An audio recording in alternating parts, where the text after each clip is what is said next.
नमस्कार दोस्तों, पॉलिटिक्स में आपका बहुत बहुत स्वागत है। दोस्तों आज की इस क्लास में यूपी टीजीटी एग्रीकल्चर 2011 का क्वेश्चन पेपर लेकर आया हूं और इस क्वेश्चन पेपर के अंतर्गत 125 क्वेश्चन आपको देखने को मिलेंगे।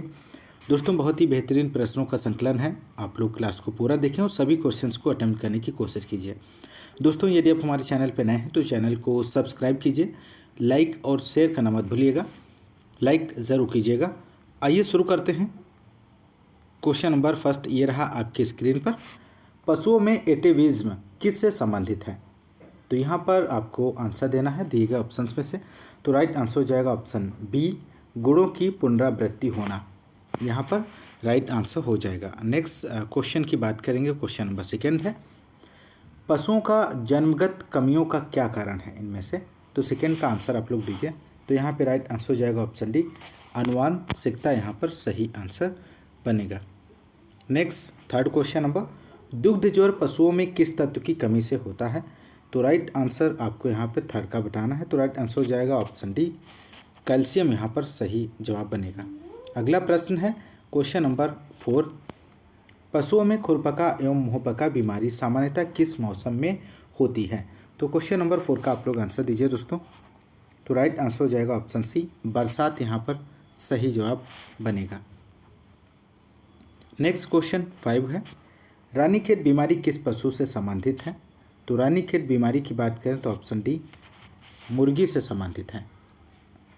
अगला प्रश्न 6 क्वेश्चन नंबर, मृदा का स्थायी गुण कौन सा है इनमें से? तो मृदा के स्थायी गुण की बात करें तो ऑप्शन सी हो जाएगा, टेक्सचर, गठन यहाँ पर मृदा का स्थायी गुण होता है। अगला प्रश्न है 7 क्वेश्चन नंबर, कौन सा अम्ल ऑक्सीजन को सोख लेता है इनमें से? तो 7 का आंसर ऑप्शन सी हो जाएगा, पायरोगोलिक यहाँ पर सही जवाब बनेगा। अगला प्रश्न 8 क्वेश्चन नंबर है, पौधों को जिन दो तत्वों की सर्वाधिक आवश्यकता होती है वह पोटेशियम और इनमें से आपको बताना है कौन से हैं। तो 8 का जो यहाँ पर आंसर होगा ऑप्शन सी हो जाएगा, नाइट्रोजन सही जवाब बनेगा। अगला प्रश्न है 9 क्वेश्चन नंबर, हरी खाद का प्रयोग अधिकतर किस तत्व के स्रोत के रूप में किया जाता है इनमें से? तो 9 का आंसर ऑप्शन सी हो जाएगा, नाइट्रोजन यहाँ पर राइट जवाब बनेगा। हरी खाद का प्रयोग अधिकतर नाइट्रोजन की पूर्ति के लिए किया जाता है, जैसे ढैंचा है, सनई है, मूंग। अगला प्रश्न, वर्तमान में भारत की सर्वाधिक यांत्रिकी खेती की फसल इनमें से कौन सी है? आप लोग फटाफट आंसर दीजिए। 10 का आंसर क्या बनेगा? तो यहाँ पे राइट आंसर हो जाएगा ऑप्शन डी, गेहूं इसका सही जवाब हो जाएगा।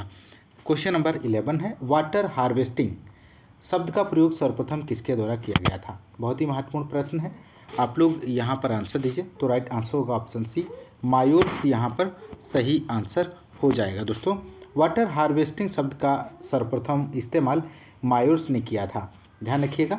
अगला प्रश्न है 12, धान के थ्रेसर में गहाई करने वाले ड्रम का प्रकार कैसा होता है इनमें से?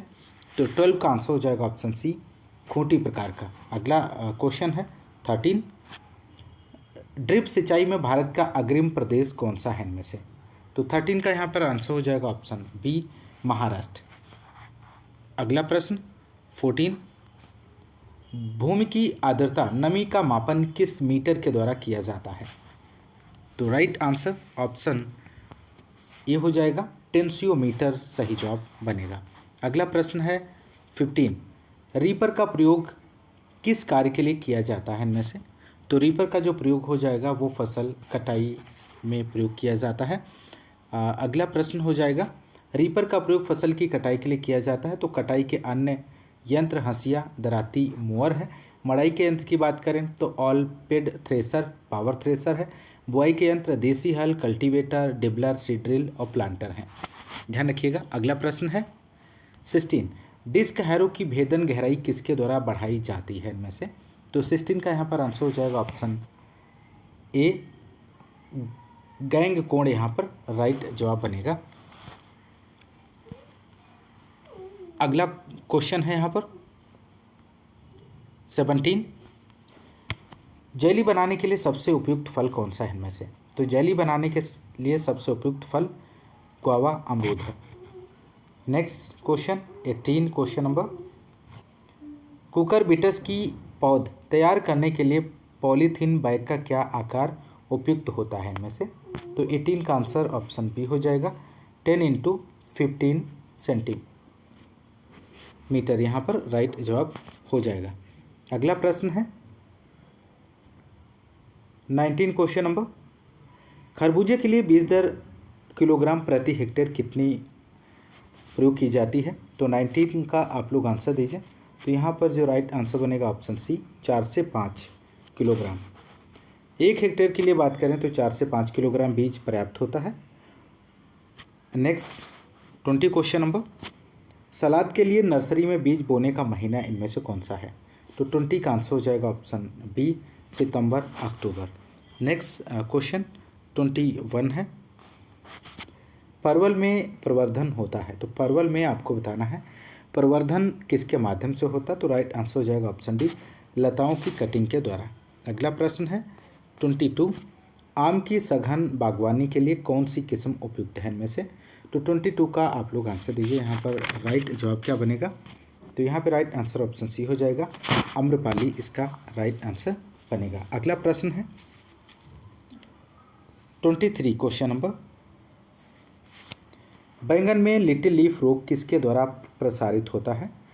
तो 23 का जो आंसर हो जाएगा ऑप्शन बी, लीफ हॉपर इसका राइट जवाब बनेगा। बैंगन में लिटिल लीफ रोग पत्ती भेदक के द्वारा प्रसारित होता है। यह रोग माइकोप्लाज्मा के कारण होता है जो सिस्टियम फाइसाइटिस नामक कीट से फैलता है। अगला प्रश्न है 24, अर्का शीतल किस फल की उन्नतशील किस्म है? तो 24 का आंसर ऑप्शन ए हो जाएगा, ककड़ी यहाँ पर राइट जवाब बनेगा। अगला प्रश्न है 25 क्वेश्चन नंबर, खीरा का उद्भव स्थान कौन सा है इनमें से? 25 का आंसर आप लोग दीजिए। तो यहाँ पे राइट आंसर ऑप्शन सी बनेगा। अगला प्रश्न है यहाँ पर 26 क्वेश्चन नंबर, सीड प्लांट तकनीक को आलू बीज उत्पादन के लिए किसने विकसित किया था? तो 26 का आंसर ऑप्शन सी हो जाएगा, पुष्कर नाथ। अगला प्रश्न 27, फूल गोभी के लिए बीज दर ग्राम प्रति हेक्टेयर में कितनी होती है इनमें से? तो 27 का आंसर ऑप्शन सी हो जाएगा, 350 से 600। अगला प्रश्न है, निम्न में से मिर्च की लीफ कर्ल वायरस के लिए प्रतिरोधी प्रजाति कौन सी है इनमें से?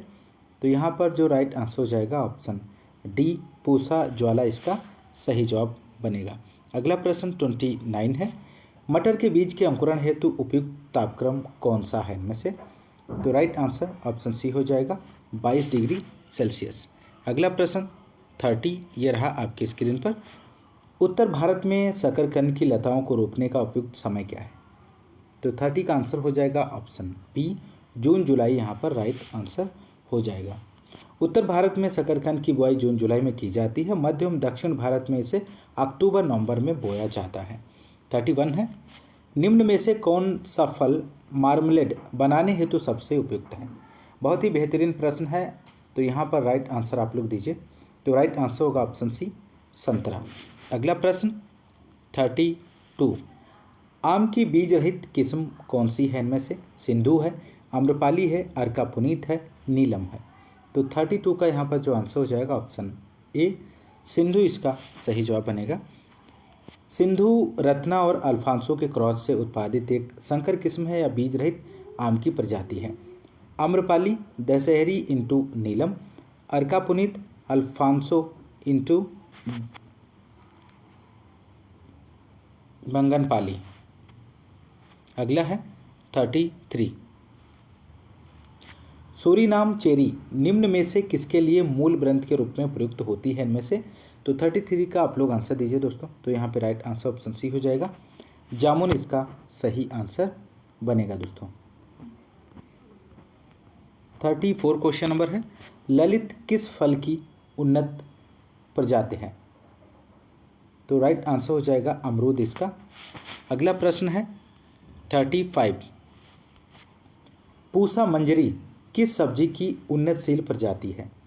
तो 35 का आंसर हो जाएगा ऑप्शन ए, लौकी राइट जवाब बनेगा।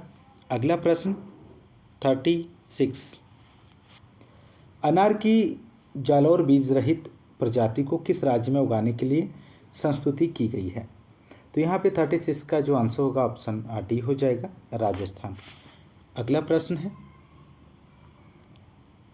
37 कैल्शियम किसका एक प्रमुख अवयव है इनमें से?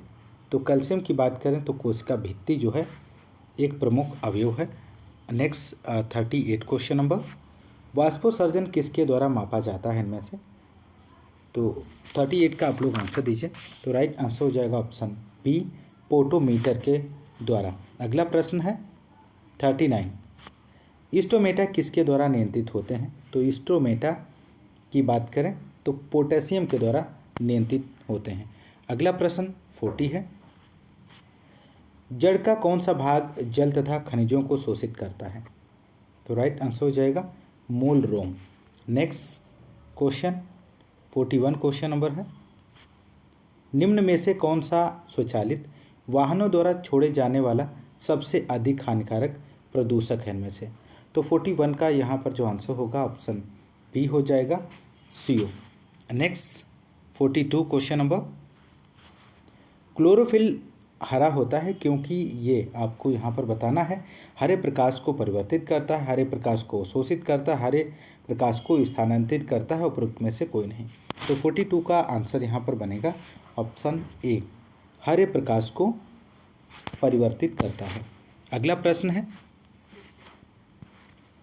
43 नाइट्रेट अवकारक किस में पाया जाता है? तो नाइट्रेट अवकारक की बात करें तो साइटोप्लाज्म में पाया जाता है। ऑप्शन डी इसका राइट जवाब बनेगा। नेक्स्ट है ग्लाइकोलिसिस किस में होती है? तो ग्लाइकोलिसिस की बात करें तो यहाँ पर राइट आंसर हो जाएगा साइटोप्लाज्म में।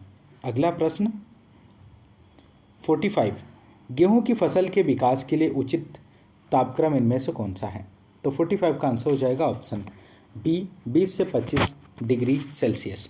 अगला प्रश्न है 46 पौधों में जल की हानि होती है। तो पौधों में जल की हानि रंध्रों, पर्ण धोतक कोशिकाओं की कोशिका भित्ति तथा जल रंध्रों से, stomata, cell wall of mesophyll cells and, option C यहाँ पर राइट आंसर हो जाएगा। अगला प्रश्न है 47 पौधों में रंध्र के बंद होने में सहायक हार्मोन इनमें से कौन सा है? तो राइट आंसर हो जाएगा अवशेषिक अम्ल, यहाँ पर सही जवाब बनेगा। अगला प्रश्न 48 वाष्पोत्सर्जन किस पौधे के भाग में सर्वाधिक उत्पन्न होता है? तो 48 का आंसर बनेगा ऑप्शन सी, मेसोफाइटिक पौधे। अगला प्रश्न है 49 क्वेश्चन नंबर है, निम्न में से एक समान प्रकार का कार्य किस में होता है? तो 49 का यहाँ पे जो आंसर बनेगा ऑप्शन बी हो जाएगा, स्टोमेटा एवं लेंटेसिल्स में। अगला प्रश्न है 50 क्वेश्चन नंबर,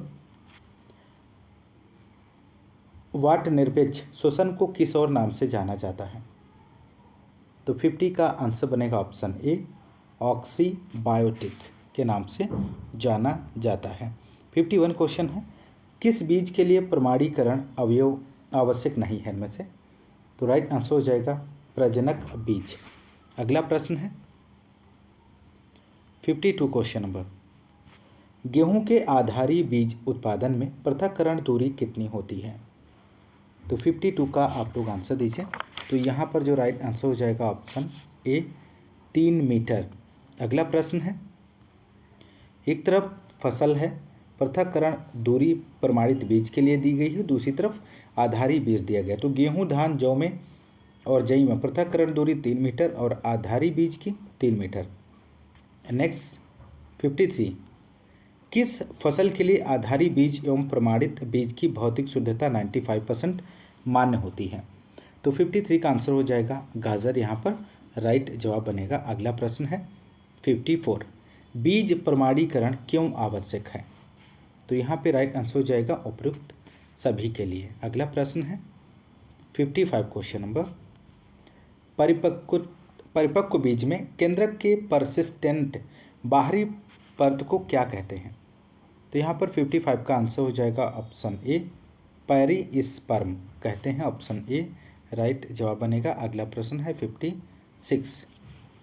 पुष्प प्रवृत्ति और बीज अंकुरण के लिए संबंधित रंजक द्रव्य कौन सा है इनमें से? तो यहाँ पर 56 का जो आंसर बनेगा ऑप्शन डी हो जाएगा, फाइटोक्रोम। Next question 57। भारत सरकार के प्रथम पादप रक्षण सलाहकार इनमें से कौन थे? तो 57 का आंसर हो जाएगा ऑप्शन ए एच.एस. पृथ्वी। अगला प्रश्न है 58 क्वेश्चन नंबर। कपास में गंभीर चूसक नाशक जीव इनमें से कौन सा है? तो 58 का जो आंसर बनेगा ऑप्शन ए हो जाएगा, लीफ होपर। अगला प्रश्न है 59। निम्न में से कौन सा जैव पीड़क नाशक नहीं है इनमें से? तो यहाँ पर आंसर ऑप्शन डी बनेगा, कार्बेरिल। अगला प्रश्न है 60 क्वेश्चन नंबर। श्रमिक मधुमक्खी क्या है इनमें से? तो श्रमिक मधुमक्खी की बात करें तो ऑप्शन सी हो जाएगा, नपुंसक मादा है। अगला प्रश्न है 61। भारत में किस फसल में सबसे अधिक कीटनाशक प्रयोग होते हैं? तो राइट आंसर हो जाएगा ऑप्शन डी, कॉटन यहाँ पर राइट आंसर हो जाएगा। नेक्स्ट क्वेश्चन 62 है यहाँ पर। दीमक के निवास स्थान को किस और नाम से भी जाना जाता है इनमें से? तो 62 का आंसर हो जाएगा, माउंड के नाम से जाना जाता है। अगला प्रश्न है 63। कौन सा पीड़क आलू के कंद को खेत तथा भंडारण दोनों जगहों पर आक्रमण करता है?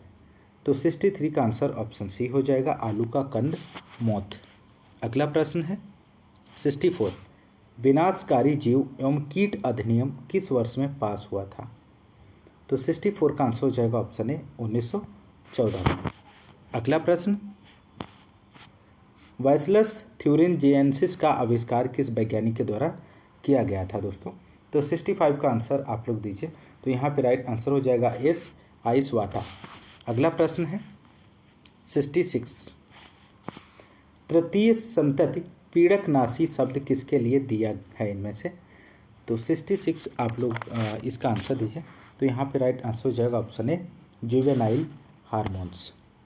अगला प्रश्न है 67। केंद्रीय कीटनाशी प्रयोगशाला किस शहर में स्थित है? तो 67 का आंसर हो जाएगा फरीदाबाद। अगला प्रश्न है 68। धान की गंधी बग की कौन सी अवस्था सबसे अधिक हानिकारक है? तो 68 का आंसर हो जाएगा प्रौढ़ एवं निम्फ। अगला प्रश्न है 69। निम्न में से कौन सा पादप रोग वाहक है इनमें से? तो 69 का आंसर हो जाएगा ऑप्शन ए एफिड। अगला प्रश्न 70 है। सफ़ेद ग्रब किस फसल का हानिकारक कीट है? तो यहाँ पर ऑप्शन सी मूंगफली सही जवाब बनेगा। अगला प्रश्न है 71। मैलाथियान क्या है इनमें से? तो मैलाथियान कीटनाशक है, ऑप्शन बी यहाँ पर सही आंसर बनेगा। तो मैलाथियान एक कीटनाशक है। अगला क्वेश्चन 70 है 72। धान में खैरा रोग का क्या कारण है इनमें से? तो धान में खैरा रोग का जो कारण है यहाँ पर जिंक की कमी। अगला प्रश्न 73। निम्नलिखित फफूंदों में से कौन सा फफूंद धान के बैकेनी रोग का कारक है? तो यहाँ पर राइट आंसर हो जाएगा 73 का ऑप्शन बी फ्यूजेरियम मोनिलीफोर्मी। अगला प्रश्न है 74। पौधों में सिट्रस कैंकर रोग किससे उत्पन्न होता है? तो 74 का आंसर हो जाएगा ऑप्शन सी बैक्टीरिया के द्वारा। अगला प्रश्न 75। आलू में पिछेती झुलसा रोग का कारण इनमें से क्या है? तो 75 का आंसर हो जाएगा ऑप्शन सी फाइटोप्थोरा। अगला प्रश्न है 76। प्रसार शिक्षा का सिद्धांत इनमें से आपको बताना है। तो राइट आंसर हो जाएगा लर्निंग बाय डूइंग, करके सीखना। Next 77 question number. प्रथम कृषि विज्ञान केंद्र 1974 में कहाँ पर स्थापित हुआ है इनमें से? तो 77 का जो आंसर हो जाएगा ऑप्शन डी पौंडीचेरी में। Next question 78। स्वतंत्रता से पूर्व निम्न में से कौन सी ग्रामीण विकास योजना शुरू हुई थी? तो 78 का आंसर ऑप्शन यहाँ पर आपको दिए गए हैं। तो 78 यहाँ पर राइट आंसर ऑप्शन बी हो जाएगा, सहकारी आंदोलन। सहकारी आंदोलन की बात करें तो 1904 में।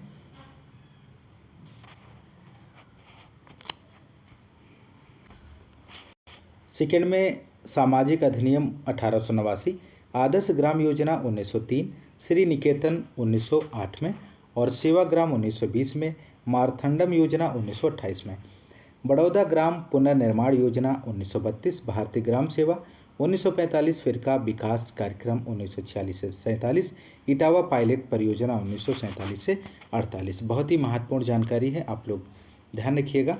अगला है प्रयोगशाला से खेत तक कार्यक्रम किसके द्वारा प्रारंभ किया गया है? तो 79 का आंसर ऑप्शन बी हो जाएगा, भारतीय कृषि अनुसंधान परिषद के द्वारा। नेक्स्ट है 80, भारतीय कृषि शोध प्रबंध अकादमी किस शहर में स्थित है? तो 80 का आंसर हो जाएगा ऑप्शन बी, हैदराबाद में। अगला क्वेश्चन 81, भारत में समुदाय विकास योजना किस वर्ष में प्रारंभ हुई है?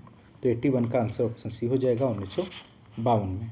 अगला प्रश्न 82 यहाँ पर है, ATMA का पूरा नाम क्या है? तो ATMA का आपको पूरा नाम बताना है। तो यहाँ पर ऑप्शन सही हो जाएगा, option B, agriculture technology management agency. ध्यान रखिएगा। नेक्स्ट, कृषि तकनीक प्रबंध एजेंसी की स्थापना केंद्र सरकार ने 6 नवंबर 2005 को किसान तक नई तकनीक और आवश्यक जानकारी उपलब्ध कराने के लिए ग्राम पंचायत से लेकर जिला स्तर की इकाइयों, कृषि विज्ञान केंद्रों, गैर सरकारी संगठनों को एक साथ जोड़कर ATMA का गठन करने का निर्णय लिया, और जिसमें 90% खर्च केंद्र सरकार, 10% खर्च राज्य सरकार करती है। अगला प्रश्न है 83, समूह संचार की विधि कौन सी है इनमें से? तो समूह संचार की जो विधि है यहाँ पर ऑप्शन डी हो जाएगा, समाचार पत्र। अगला प्रश्न है 84, उच्च किस्म उपज का कार्यक्रम किस वर्ष प्रारंभ हुआ है? तो 85 का आंसर ऑप्शन सी हो जाएगा, 1966 में। अगला प्रश्न है 85, गुड़गांव परियोजना किसके द्वारा संगठित की गई थी? तो 85 का आंसर होगा ऑप्शन सी, FL ब्रायनी के द्वारा। दोस्तों, इस क्लास में 85 तक के क्वेश्चंस को ही हम लोग सॉल्व करेंगे, और बाकी जो क्वेश्चन आपके शेष रह गए हैं आपको अगली क्लास में देखने को मिल जाएंगे। तो दोस्तों, यदि आपको क्लास पसंद आएगी तो क्लास को एक बार लाइक और शेयर ज़रूर कीजिएगा। मिलते हैं नेक्स्ट क्लास में, तब तक के लिए नमस्कार, जय हिंद, धन्यवाद।